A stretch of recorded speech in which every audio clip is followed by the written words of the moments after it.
Today, I want to talk about FOMO. It's a word that I've heard for a long time. It stands for fear of missing out, FOMO, FOMO, for those of you that haven't heard of FOMO. Um, but it's been around for a few years now, at least. And FOMO is almost certainly killing your business. And this is why. The reason FOMO has an impact on our business is we never want to say no to any deal. We'll take any work.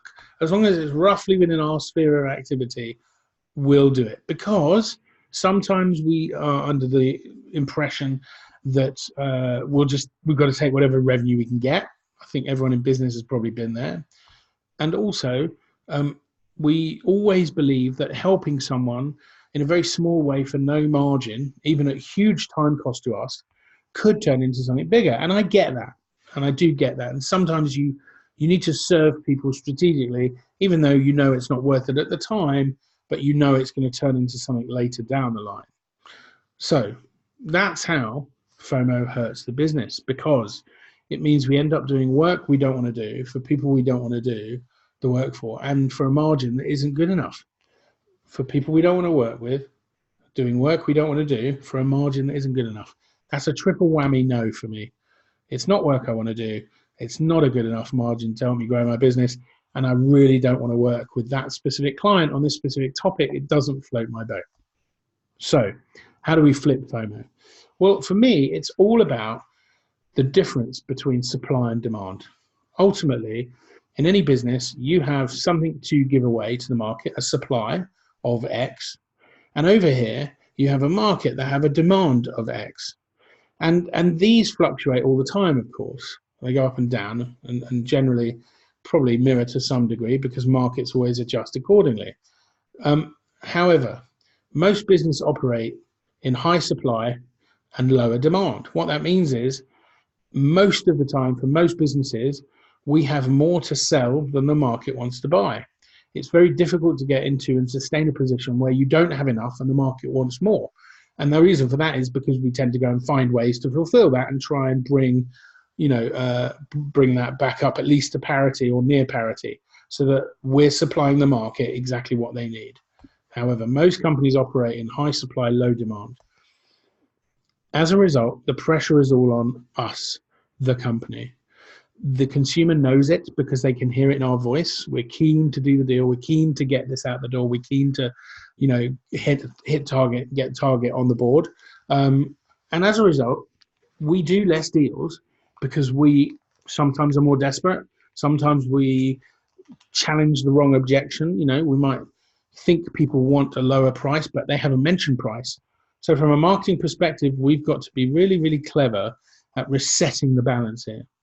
And there's a way to do it. So I call it flipping the FOMO. Because what we need to do is we need to take the supply pressure and remove it, regardless of how much we've actually got to supply. And we need to increase the demand pressure, regardless of how much they want to buy. And this is how I think we're doing it. Ultimately, either we're going to our customers or our customers are coming to us.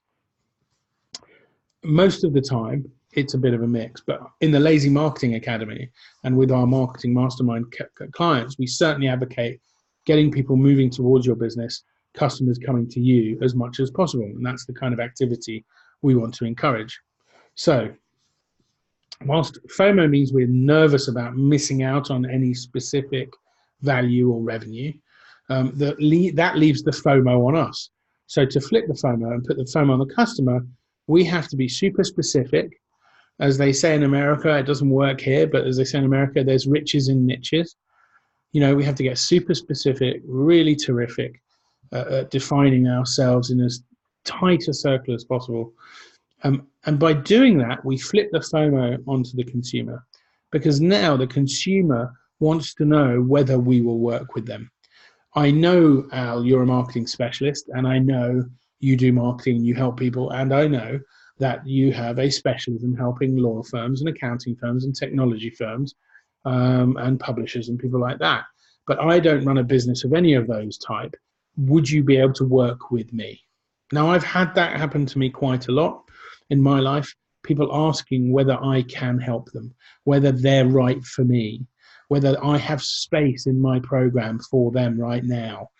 That's what FOMO flipped looks like, because the client wants to make sure they can qualify themselves in as fast as possible to work with me.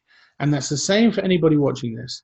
The real challenge isn't in how do you define your business, but how do you define your business in a way that means people will want to work with you so bad that they will now experience FOMO, fear of missing out, and that they might not get to work with you.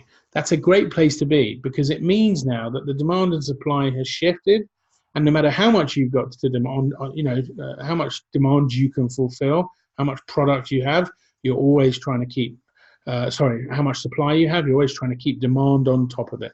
You're always trying to make sure you can grow the business because the demand is always greater than the supply. Ultimately, that leaves the FOMO on them, and they'll love you more because they'll realize they're part of your tribe, and that even people who are not in your tribe will still identify with you. They'll understand you more. They'll know what you do, and they may well need what you do. And now that you've defined it, that may help them understand that. But they might also know other people that you can help that are in that tribe. There's a no-brainer example that we had in one of our master classes.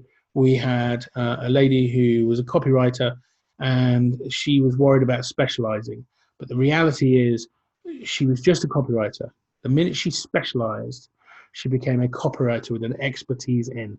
It doesn't take anything away from your overall skill set, but by creating specialisms, you position yourself really uniquely, and you put the FOMO pressure back onto the customer, and that's where it needs to be. So where's the FOMO pressure for you today? Is it on you? Is it all about supply? Is it on demand? Is it somewhere in the middle? Or do you think you can flip the FOMO? I'd love to hear how you think you can flip the FOMO. And if you're not sure how you can flip the FOMO, get in touch. Let's have a chat and see if I can solve that problem for you on a call. Thanks for listening. I hope that helps.